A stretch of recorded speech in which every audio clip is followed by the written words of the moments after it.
আমার ভর্তি থাকবে কেন? তবে তুমি কি বলবে সেটা আমি জানি মলাই।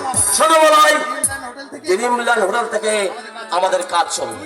তুমি শুধু মাঝে মাঝে এখানে এসে গোপনে আমার দিক নির্দেশনা নিয়ে যাবে। আপনি আমাকে দেখো, দলের মধ্যে সবচেয়ে বেশি আমি তোমাকে বিশ্বাস করি। এই 2 মাসের মধ্যে তুমি এমন অনেক কাজ করেছো যা সত্যি প্রশংসার দাবি রাখে। জীবনের ঝুঁকি নিয়ে এমন কাজ তুমি ছাড়া কেউ করতে পারতো না। জীবনকে বাজি রেখে আমি মরণের খেলায় মেতে উঠেছি ছাড়। জীবন মধ্যাহ্নে আমার জীবন সূর্য যখন অস্তমিত হয়েছে তখন আর আমার এই জীবনের প্রতি কোনো মায়া নেই। মলাই, তুমি মানুষের মতোই আমি বাঁচতে চেয়েছিলাম, ধার করা আলোয় নয়, আমার নিজস্ব আলোয় আমি আলোকিত হতে চেয়েছিলাম।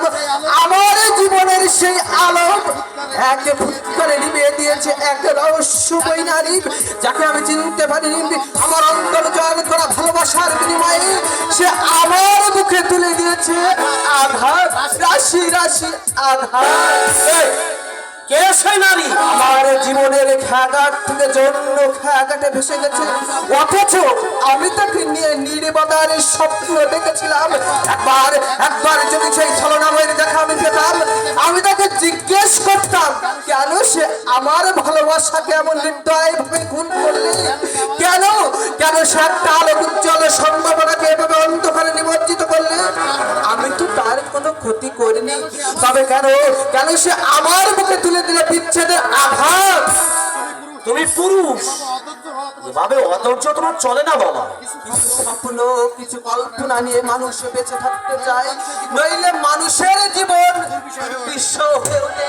আমার জীবনে কোনো স্বপ্ন নেই, আশা আকাঙ্ক্ষা নেই। আমার সব স্বপ্ন বাস্তবের কঠিন আঘাতে চুরমার হয়ে গেছে।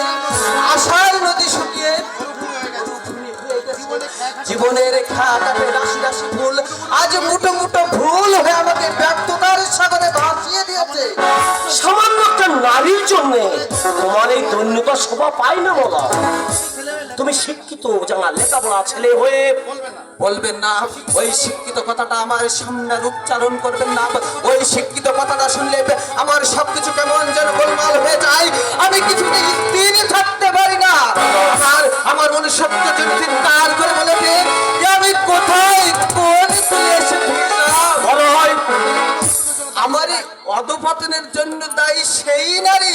গরিব বলে আমার ভালোবাসাকে সে প্রত্যাখ্যান করেছে, তাই আমি প্রতিশোধ চাই, চরম প্রতিশোধ। জীবনে চলার পথে একদিন না একদিন তার সঙ্গে আমার দেখা হবেই।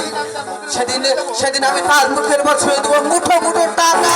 দেখো তখন সে আমাকে কি জবাব দেয়। হ্যাঁ, সেটাই হবে পুরুষের উপযুক্ত কাজ। তার জন্য তোমাকে জীবনে অনেক অনেক পথ পাড়ি দিতে হবে। এসো মলাই, তুমি আমার সঙ্গে এসো। চলুন স্যার, আমার সঙ্গে আমার অনেক কথা আছে। এসো। চলুন স্যার, জীবনের দীর্ঘ পথ অতিক্রম করেও আমি সেই লক্ষ্যস্থানে পৌঁছাবো স্যার। পৌঁছাতে আমাকে হবেই।